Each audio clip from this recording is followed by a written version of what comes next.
All right. I got to start by unspotlighting me. There we go. Hi, everybody. It's good to see you. Last week I began teaching about the 4 principles of God.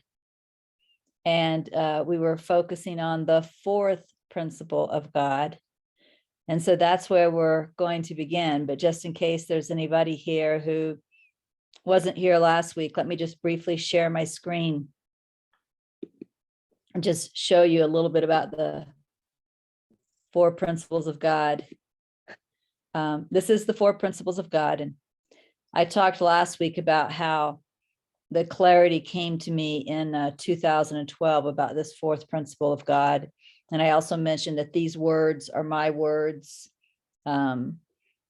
Just a way to describe the clarity that came.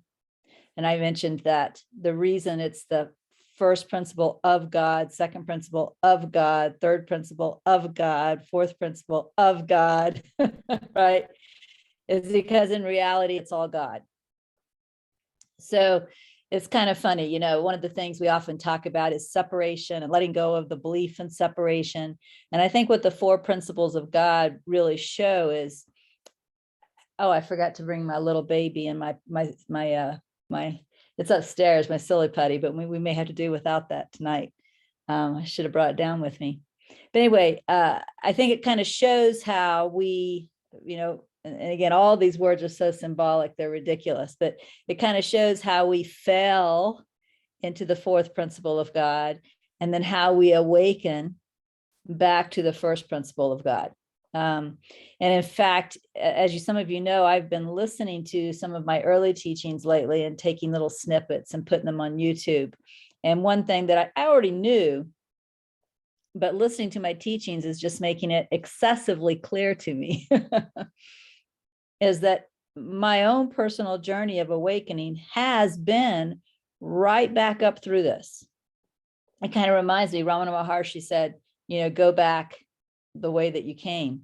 And that appears to be what I'm doing. You know, when I started the spiritual path, I definitely saw myself as a person in a world, right? And when at that time I called it Holy Spirit, when Holy Spirit began to awaken me, the realizations that I began to have and the focus that I began to have was that I was the 3rd principle of God. That's what I was awakening to. I am not a person in a world. I am the creative principle, right?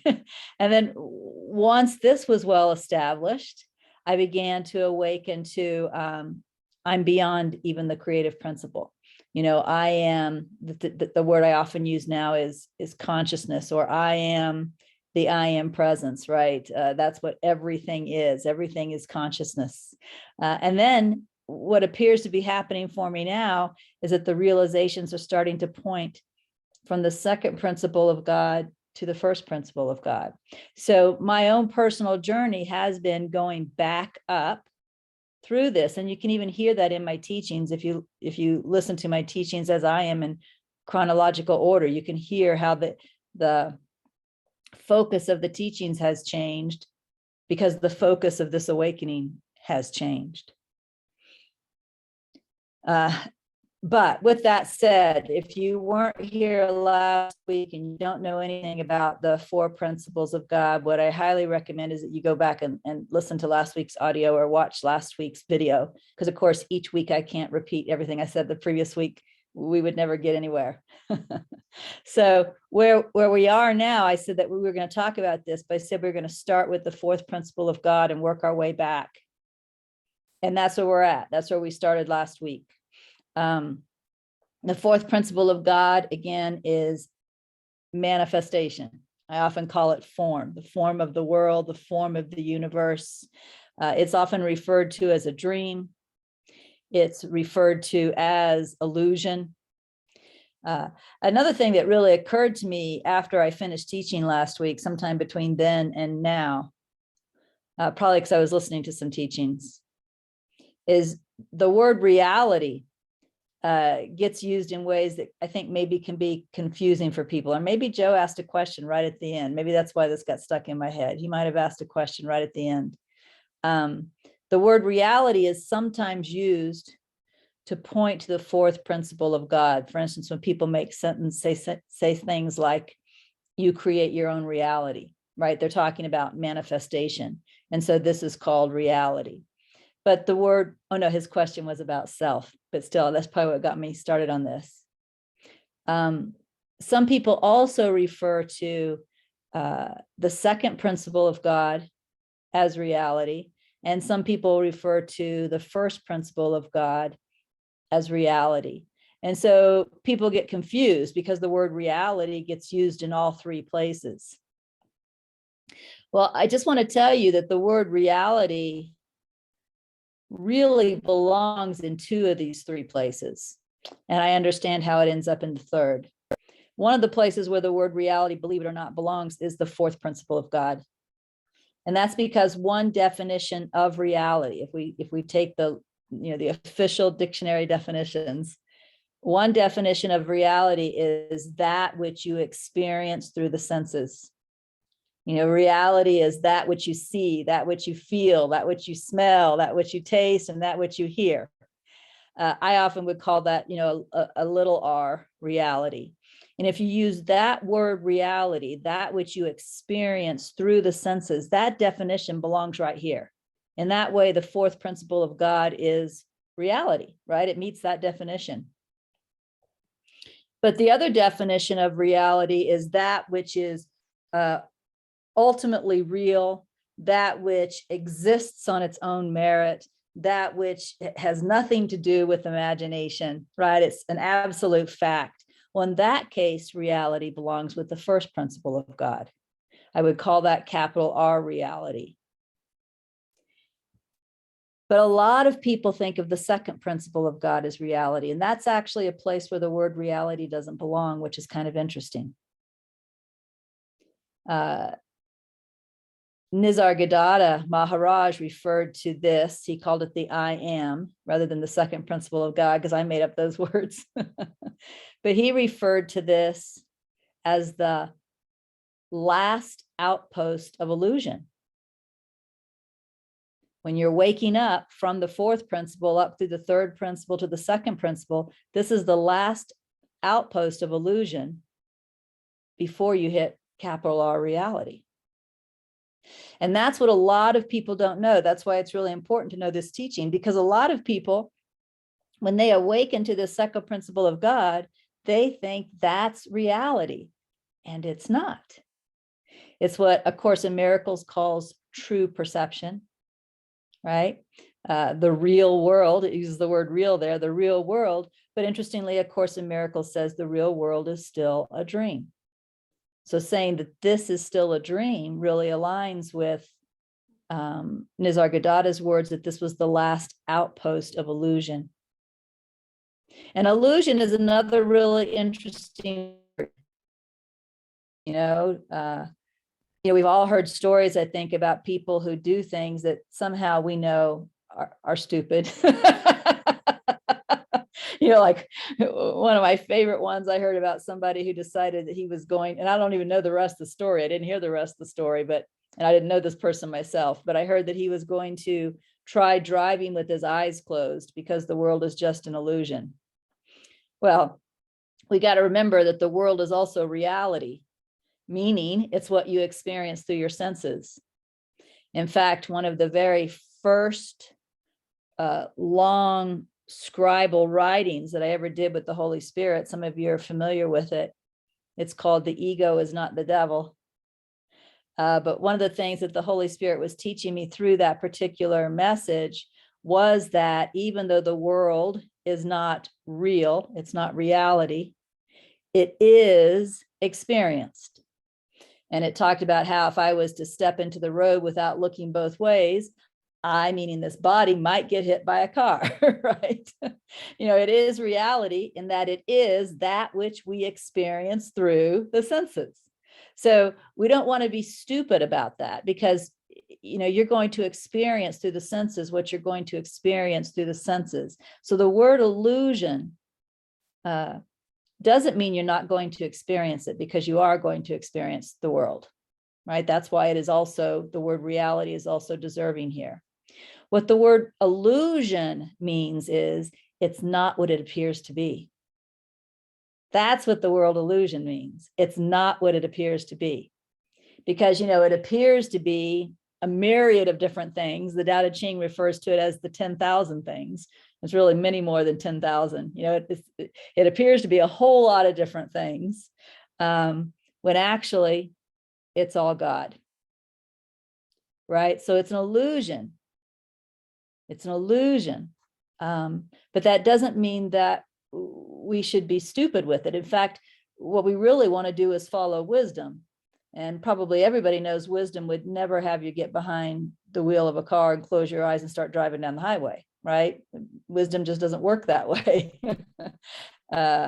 Wisdom often guides you to do things that go very much against your beliefs, but it doesn't ignore the laws of the world in the way that, you should have your eyes open when you're driving. In fact, wisdom typically reminds us to pay attention while we're driving. That's what wisdom really does.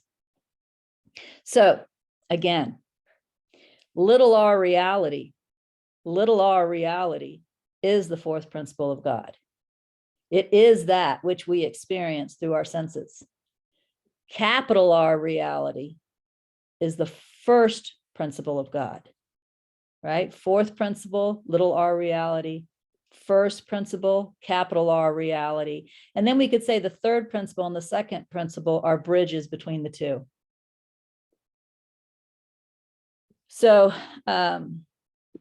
what I would like to do at this point, although I'm completely willing to go to the third principle of God and start talking about the third principle of God, I don't really want to leave the fourth principle of God before we're done there.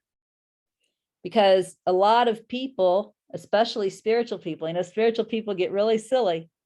We talked last week about the difference between believing and faith. And believing is when you just believe something. And even believing spiritual teachings can make us really, really silly, just to do dumb things. So I don't really want to leave the fourth principle of God until we get clear on this little r reality and why it really deserves our respect, even though it's not capital R reality. We also talked last week about how both the wrong mind, which we typically call the ego, and the right mind, which some people might call Holy Spirit or inner spiritual wisdom, are both manifestations of the fourth principle of God. And when we get to the creative principle, we'll talk about how the two of them are created, but they're also part of the illusion. They're part of the fourth principle, where people sometimes think they're higher. They're not. I mean, not even the right mind is higher. It points up. Remember, that's the difference between the wrong mind and the right mind, is that the wrong mind points to the world as the ultimate reality, which it's not. Right? It's not the ultimate reality. So the wrong mind points to the world as if it's the truth. It's the ultimate reality. You, a person in a world, that's the truth. That's what the wrong mind is always in one way or another teaching. The right mind points up, no. This is not the ultimate reality. There's another ultimate reality. And that's the truth. So they point in different directions, but they're both manifestations. Therefore, they're both a part of the fourth principle. Also talked about things like reincarnation. Lots of people think of reincarnation as a spiritual truth. Of course, long before Regina Dawn Akers ever came along, Krishna was very clear. Back in the Bhagavad Gita, Krishna was very clear that reincarnation is not a spiritual truth, and yet his own culture believes that to this day, that it's a spiritual truth, and lots of Westerners adopt it as a spiritual truth, but it's not. Reincarnation is part of the fourth principle of God. Doesn't mean it's not experienced, you see, because the fourth principle is all about experience, but it's not a truth, right? That's the difference. There's a difference between experience and truth. As Krishna pointed out, truth is changeless. Well, we can all look at reincarnation and see, if you're one person in one lifetime and another person in another lifetime, there's nothing changeless about that. That's all about change, right? Say I was this person back in that lifetime. Well, heck, that's change. So that's manifestation. That's fourth principle stuff. So before we move up to the third principle, it's really helpful, I think, to get clear on the fourth principle and to understand again that almost everything that you can think about, talk about, as Michael Langford says, almost every word in the dictionary points to the fourth principle of God. Which means a lot of this stuff that spiritual students refer to as if it's spiritual truth, it isn't. It's just experience. So I'm going to pause and let you guys chew on that for a little bit and see what questions you have. And we'll answer these questions about the fourth principle before we move up to the third principle, even if we don't get there tonight. It doesn't matter to me. I've got all year. I'm here for clarity, right? This is all about clarity. So where do you not feel clear about the fourth principle of God? Where's your confusion? Where's your resistance?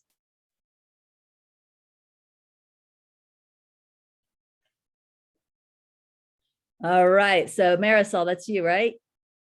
Go ahead. Yeah. Hi, Regina. Hi. I just wanted to really thank you for sharing this clarity. Like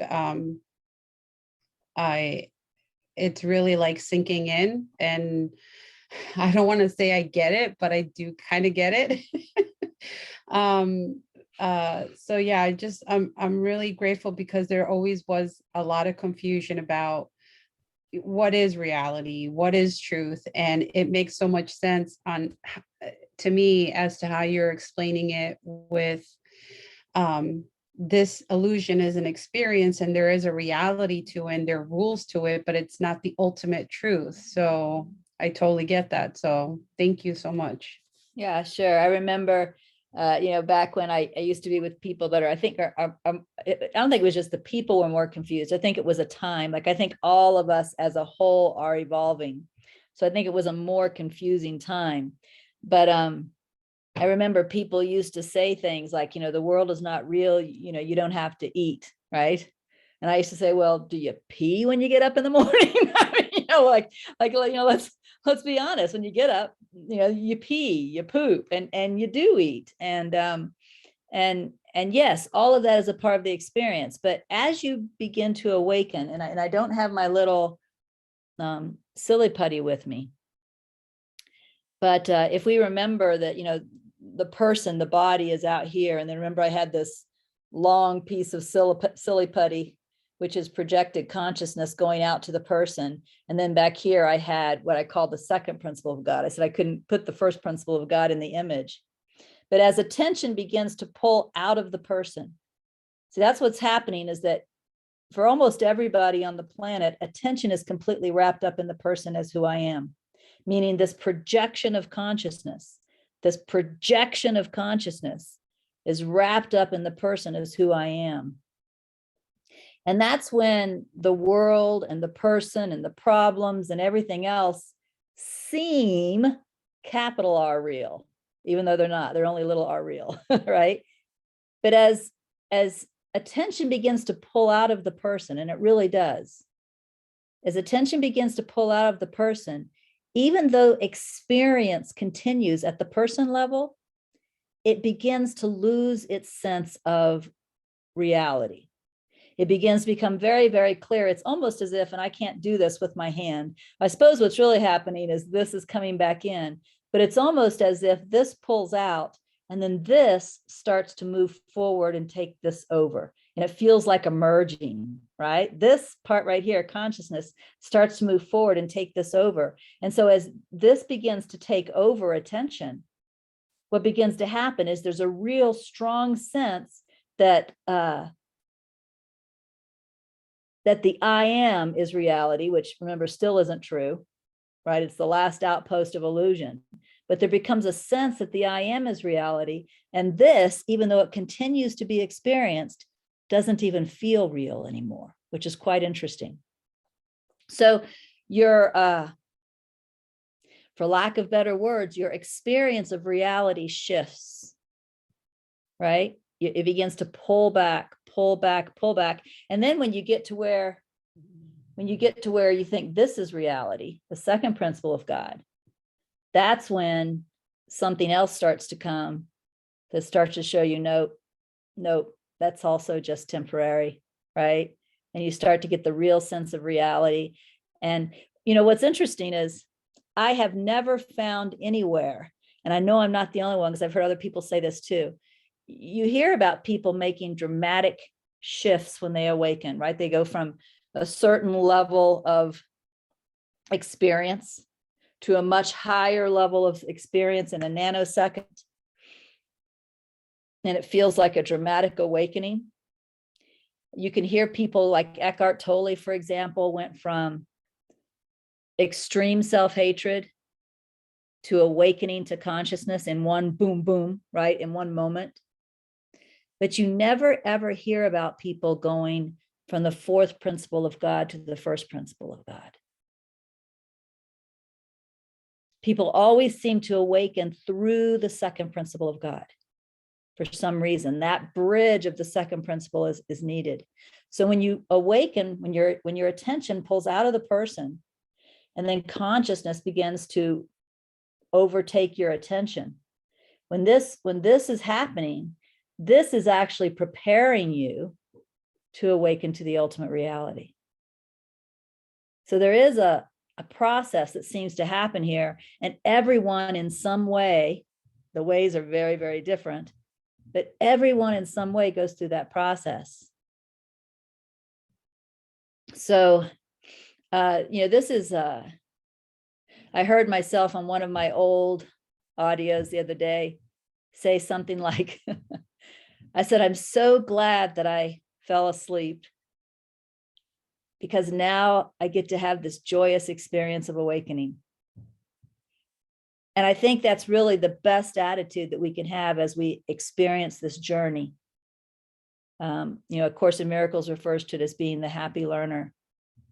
But all that we're experiencing here, even the experience of awakening to the second principle of God, all of that is just experience. And the best thing we can do is enjoy that experience, relax, allow it, and enjoy it. When we start to awaken from the second principle to the first, we're awakening out of experience, beyond experience. And that's why the second principle is the last outpost of illusion, because it's still experience. It's experience that's more like truth than the experience in the fourth principle. But the first principle is beyond experience entirely. Jane.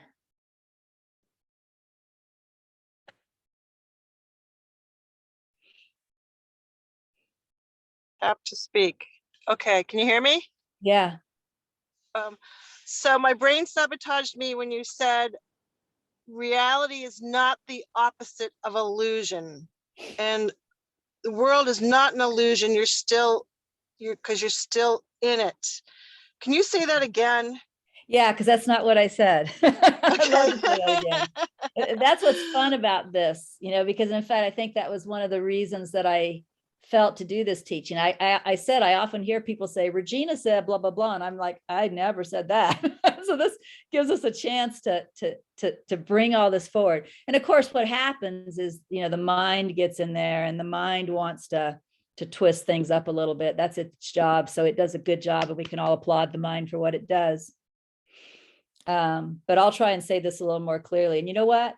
If you need to write down a couple things why I say this, do, so that you can look at them and contemplate them on your own time. Not that I want people to take notes and intellectually try and learn in the same way that you would learn history or math, but to write down a couple things and spend time with it by yourself may bring you to your own true insight, right? So the first thing you might write down is with a little r, reality. I'm sorry, I'm in the car and my phone won't let me put the video on. Yeah, sorry. Well, yeah, it'll be in the video later. You can go back and rewind to this part, watch this part of the video and do it then. So, thank you. Sure. So the first thing you want to write down is reality with a little r. and I'm putting this in the chat, so I'll hit enter in just a second for those of you who can see the chat. And reality with the little r is that which you experience through the senses. And if you use that definition of reality, that's the world, right? That's the world. That's the universe. That which you experience through your senses. That definition of reality applies. Capital R reality, however, is ultimate truth. And that is not the world. Okay. So that's why you hear people using reality in two ways, because there's different definitions for the word. It's that simple. And, you know, we can't say that we experience the first principle of God through our senses, because we don't. But we do experience the world through our senses. So in that way, the world is reality. However, what I said was the world is also illusion. Little r reality equals illusion. And the reason is because of the definition of illusion. The definition of illusion is it appears to be one thing when it is actually something else.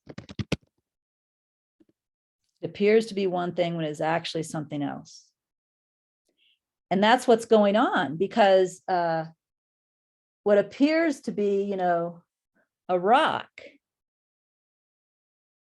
is, you know, actually consciousness, the second principle of God. And then even beyond that, it's actually the ultimate reality.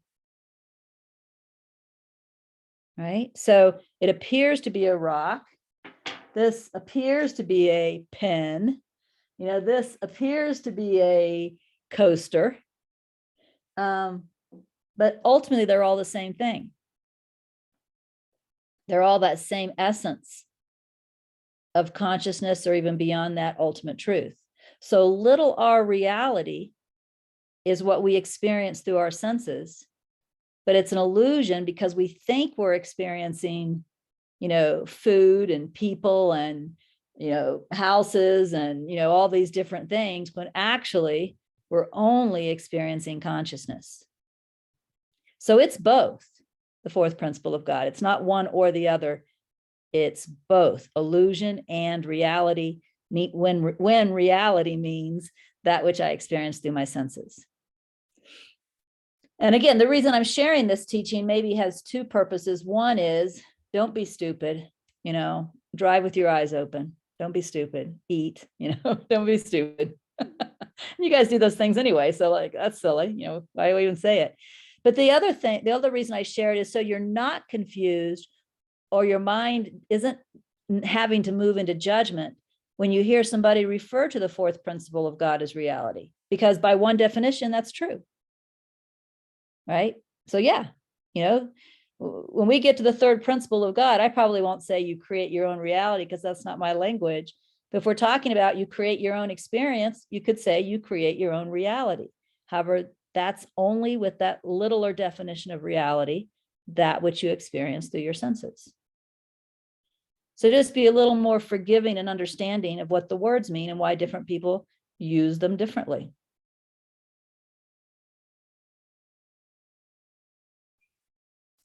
Christy.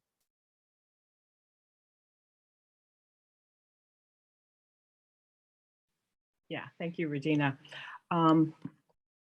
I'd like to talk a little bit about astral beings or angelic beings. Sure. Because according to your definitions and categorizations, I would see them as being fourth principle. Absolutely correct. However, I think we can be inclined to think of those creations as second principle. In other words, their wisdom coming through. And according to what you just spoke about, I would see them more as the right mind coming through to us, and we're creating a being through the third principle. You know, that's an interesting question, Christy. That actually depends. Astral beings could be the right mind or could be the right mind, or sorry, could be the right mind or could be the wrong mind.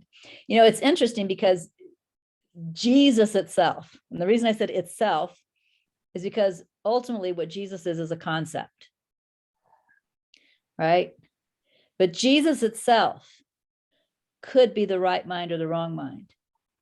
If you go online and you do a search for channelings from Jesus or channelings by Jesus, you're going to find some really right-minded stuff, no doubt about it. You're going to find some really wrong-minded stuff, no doubt about it. So the fact that the person feels that they're experiencing Jesus is not an indicator of whether it's the right mind or the wrong mind. The fact that a person feels they're experiencing an astral being is not an indicator of whether it's the right mind or the wrong mind. The indicator of the right mind or the wrong mind is the content of the message, right? The content of the message. For example, astral beings have definitely been used by the ego with people who were actually pretty high in consciousness, pretty high, in the awakening process, to try and tempt their attention away from pulling back to getting re-engaged. In fact, Mooji tells that great story. I know you guys have heard me tell this over and over again, but Mooji tells that great story about the yogini. I was about to say I probably have her hanging here, but I think I gave her to Cheryl Valentine. I have Mooji's Jesus hanging here. That's Jesus painted by Mooji. And I used to have the yogini, but I gave it to someone. Might have been Cheryl Valentine. I don't remember. But no, I think I gave it to Danielle. I think Cheryl Valentine gave it to me. That's irrelevant. Mooji tells the story about the yogini. The yogini was a female yogi, and she was practicing self-inquiry, and she was contemplating, what am I, attempting to awaken back to consciousness, back to that second principle of God. And one day while she was meditating, practicing self-inquiry, she began to hear this music. But the interesting thing about the music, it was not at all like anything we've heard in the world. Like, I don't think we can even imagine what she heard. It was, the word music is the words that she would best put on it, but it was nothing worldly. It was otherworldly. And at first her attention went into listening to the music. Notice her attention went into the out, right? Listening to the out, into the listening to the music. And then she realized what was going on. And she asked, who is it that hears this music? And brought her attention back to moving towards consciousness. And as she meditated longer, she began to see colors. Again, colors that were not of this world, colors that we don't see with these eyes. And at first she's like, oh my gosh, wow, wow. Her attention starts going towards the colors. And then she realizes what's going on. And again, she asks, but to whom do these colors appear? And begins shifting her attention back towards consciousness. And then the last thing that happens is she begins to be visited by divine beings. These divine beings appear, and she's like just flabbergasted at their beauty and their apparent love. And she's really, her attention is really starting to go into taking in these divine beings. And then she realizes again, now her attention's moving this way. And so once again, she practices self-inquiry, brings her attention back towards consciousness instead of towards a manifestation. And that's when she awakens. So you see, in that case, astral beings were used by the wrong mind. So it's not that, an astral being could also appear for someone and begin teaching them right-minded teachings that was helping to point them in the right direction. So you can't discern whether something is right-minded or wrong-minded by its appearance, since appearance itself is illusion. You have to kind of look beyond the appearance and pay attention to the content of the message. Is this, again, if it's the wrong mind, it's pointing towards the world, towards manifestation, towards differences and change, towards all of that as reality. If it's the right mind, it's always pointing towards the ultimate truth. And that's how you discern. Does that answer your question, Christy? It does. It brings up another question, which I think will just take you a minute to answer. The right mind, that is also fourth principle, or is it actually second principle consciousness coming through as experience? Yeah, I mean, that's probably a good way to say it. The right mind itself is fourth principle. But I think, as we said last week, it has its foundation in the second principle, right? So like anything, any type of manifestation at all is fourth principle. So when Regina Dawn Akers is hearing an inner voice, which she's writing down, that later is called the Holy Spirit's interpretation of the New Testament, or NTI, that inner voice that she is hearing is a manifestation, right? Words are manifestations. You can't argue that. Therefore, it's fourth principle. However, it had its roots in the second principle, right? And it kind of shined into the fourth principle and became form. And again, last week we talked about the cartoon that helped me to see that, which was the Jimmy Neutron cartoon. So if you didn't see last week, you can go back and listen to that. Carl was actually outside of the dream, but projected himself into the dream in order to be helpful. But he never entered the dream. He was always outside of the dream. So yes, the right mind is in the dream, but it has its foundation, its footing outside of the dream. Okay, thank you. Sure. Thank you. Michelle. So would the same be true for qualities such as love, joy, peace? Are they the fourth principle of God experiences? Well, love is a really hard one to answer because not everybody knows what love is. So that's a really hard one to answer. Certainly the most common kind of love in the world is purely selfish, although people don't know it. The most common kind of love in the world is, this makes me feel good, right? This makes me feel good, right? Like, I like you right now because the way you're behaving makes me feel really good. And we call that love. And that's why it's not always present, because then the next day you're behaving differently. And, and now that doesn't feel the same, right? So that kind of love is purely illusion. That kind of love is purely manifestation, even though it can feel really good sometimes. Feelings themselves are manifestations, right? So that kind of love is nothing. Happiness is a very interesting thing. Happiness, joy, peace, acceptance, love, these words ultimately all point to the same thing. There is no real difference between happiness, peace, love, joy. When you think there's differences, then you're talking about feelings that are manifestations. This is just a way of being without judgment present. That's a great way to define it. It's a way of being without judgment present. And everybody experiences it at some time or another. You have to experience it because it is your nature. In other words, it's real. But the thing is, when we experience it, we sometimes think we're experiencing it because of a manifestation. For example, I'm drinking a Diet Dr. Pepper, which, I like to have them every now and then. You guys have probably heard I have a rule that I don't drink Diet Dr. Pepper until I've had at least, 3 large glasses of water. Because I'm here where the water's dehydrating, it's leaving the body every second. You guys listen to this, Jane and Peter. Here, it's leaving the body every second. You got to constantly be putting it back in. But when I know I've had enough, then I switch to my treat, right? I like this treat, it's fun. But I only have it when I know I've had enough water for the climate. And when I drink it, I like it. So this is going to look like a Diet Dr. Pepper commercial, but watch, I'm drinking my Diet Dr. Pepper.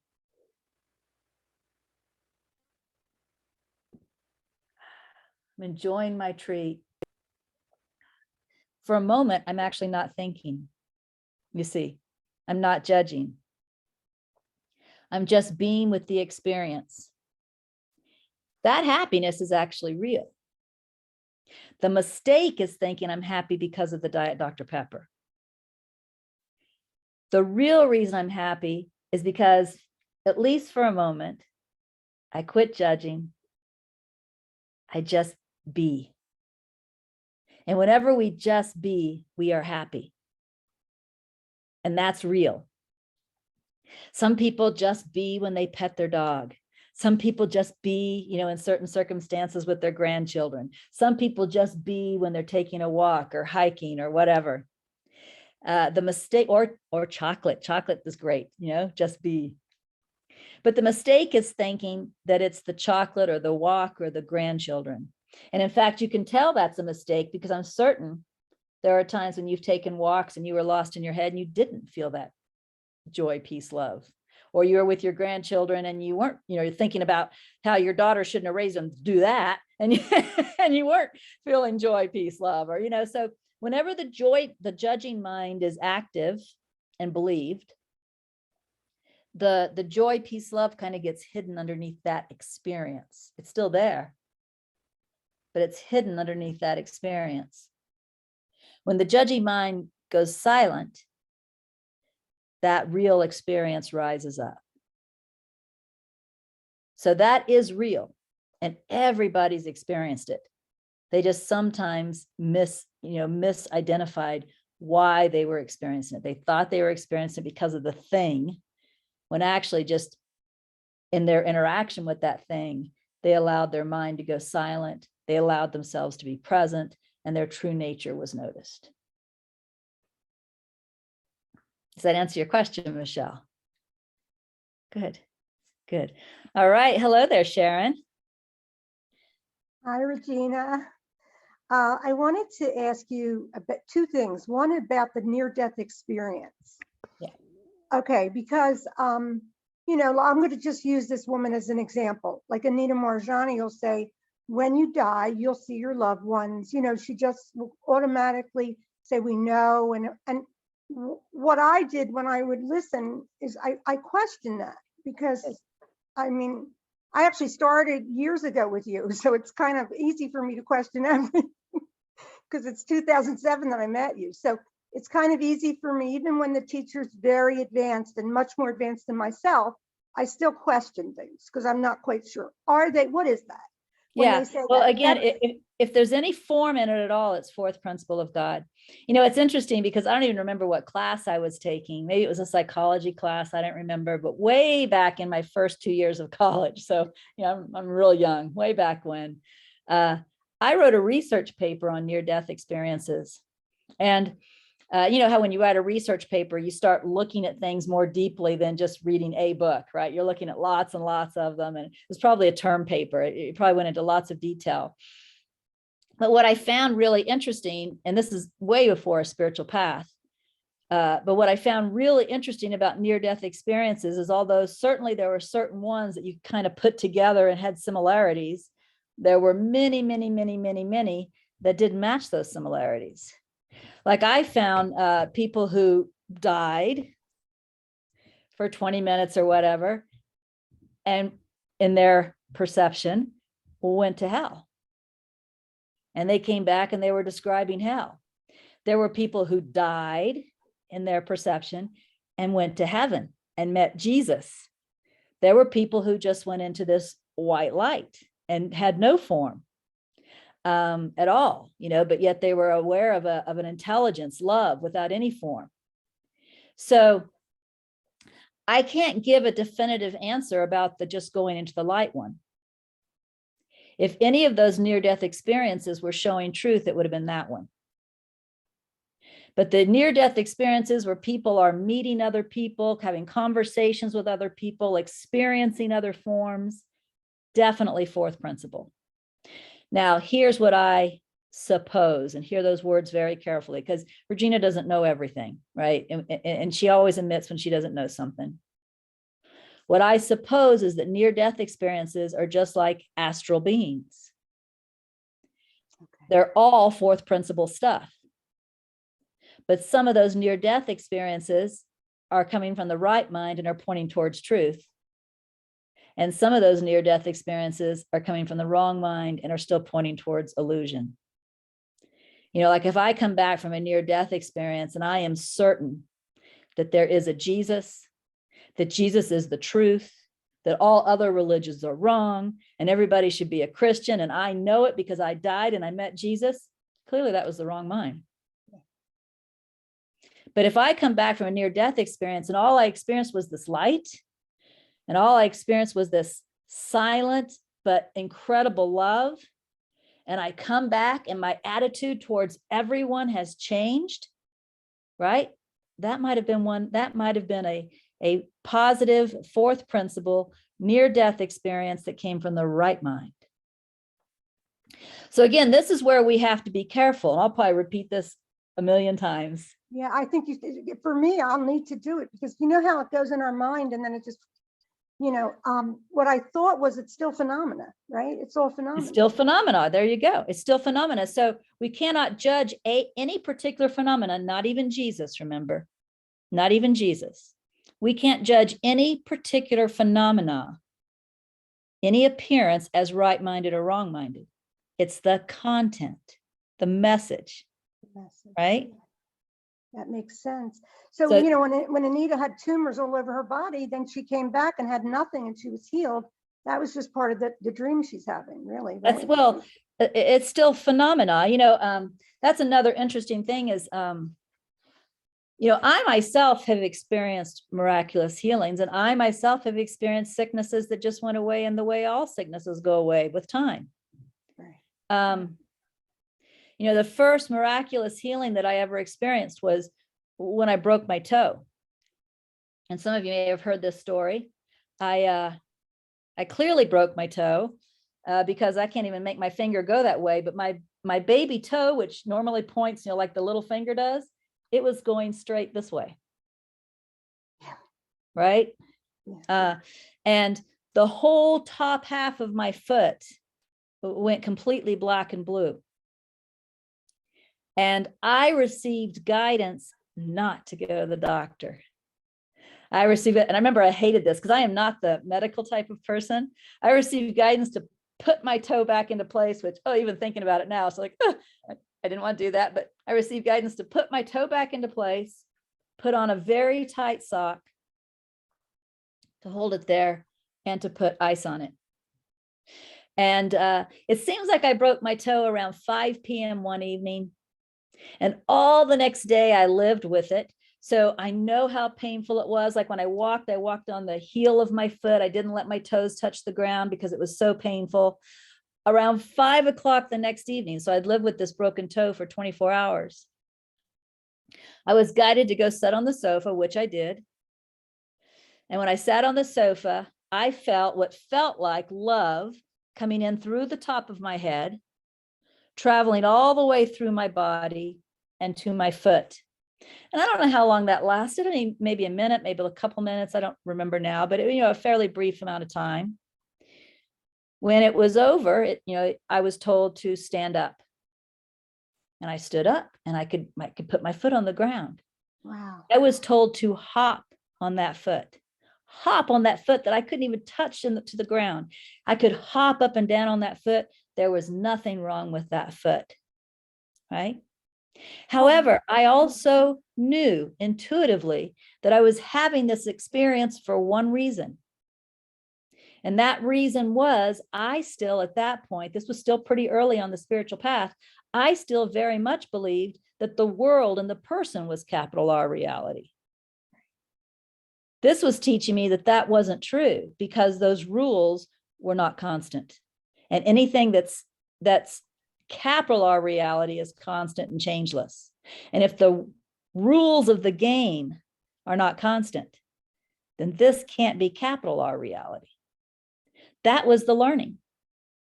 But when people get this idea, well, then every time you break a bone or every time you're sick, you should have a miraculous healing, or or you shouldn't ever get sick at all. Well, they're making the same mistake of expecting constancy here.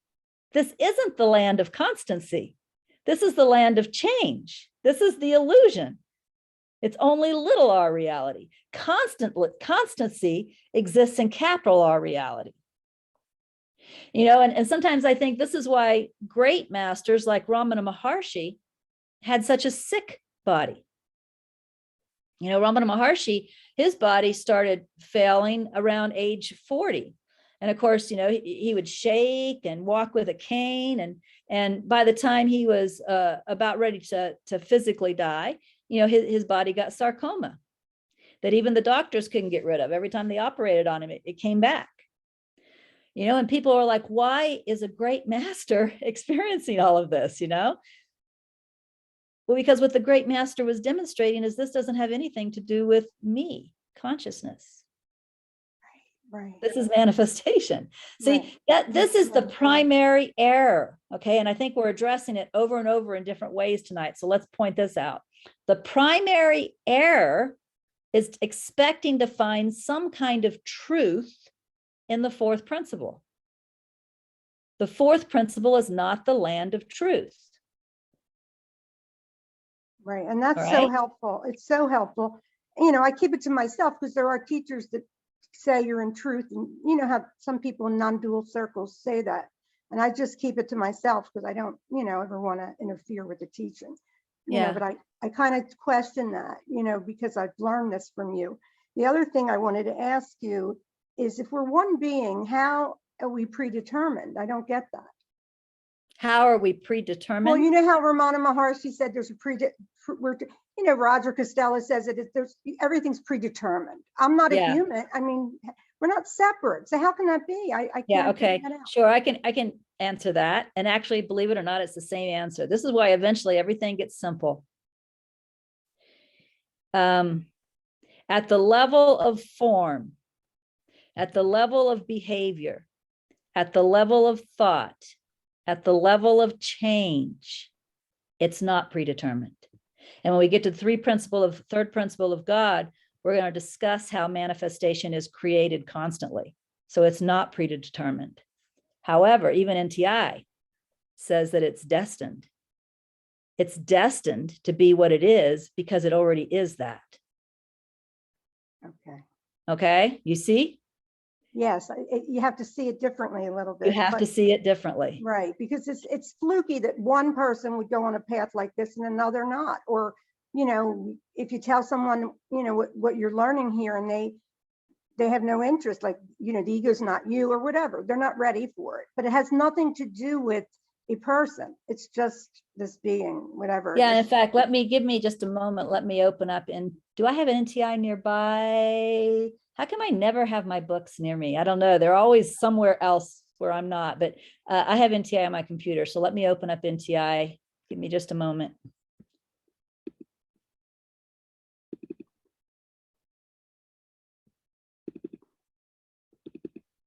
All right, so in NTI near the very beginning, so we're talking NTI Matthew. Oops, that's the keys. It doesn't have NTI Matthew in it. Let me try again. Opened up the wrong manuscript.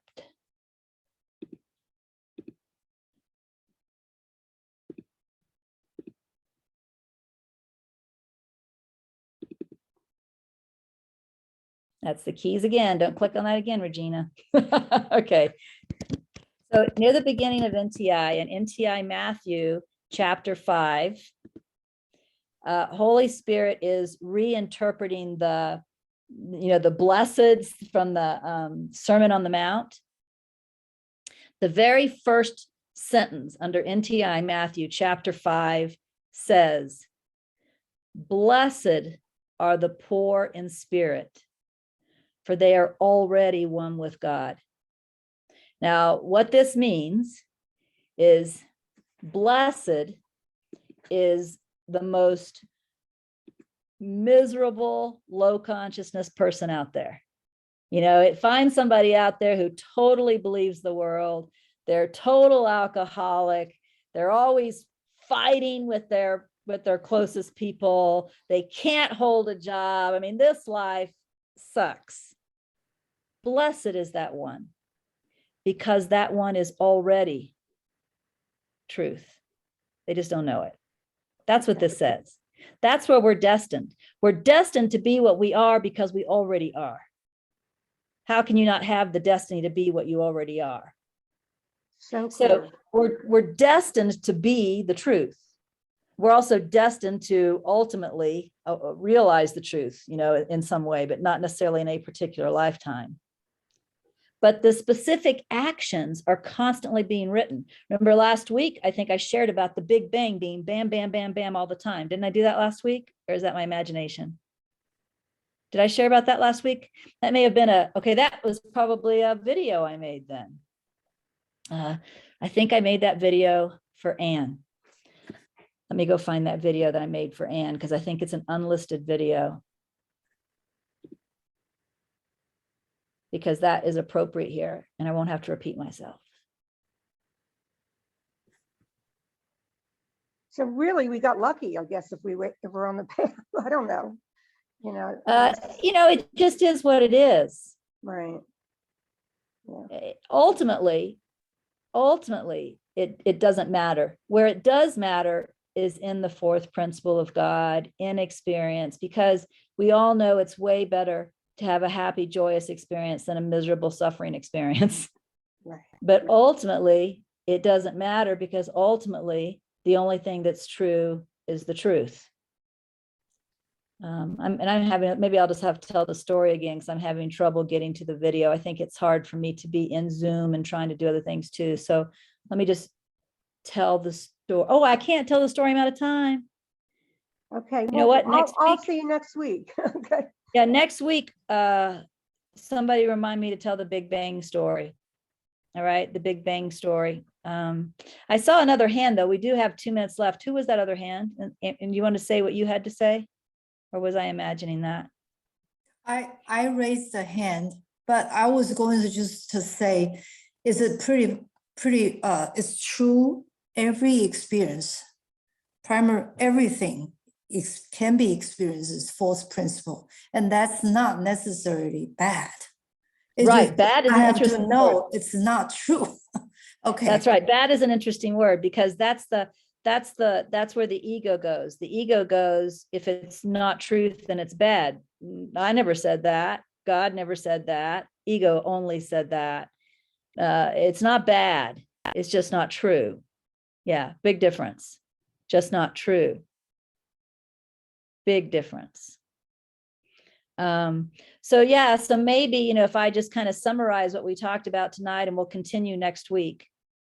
But if I summarize what we talked about tonight, again, there's 2 definitions of the word reality. One is that which you experience through the senses. And if we're using that definition of reality, then the fourth principle of God is reality in that way, right? I mean, we all know we experience it through our senses. That's how I tasted my Diet Dr. Pepper, was through my senses. But capital R reality is beyond experience entirely.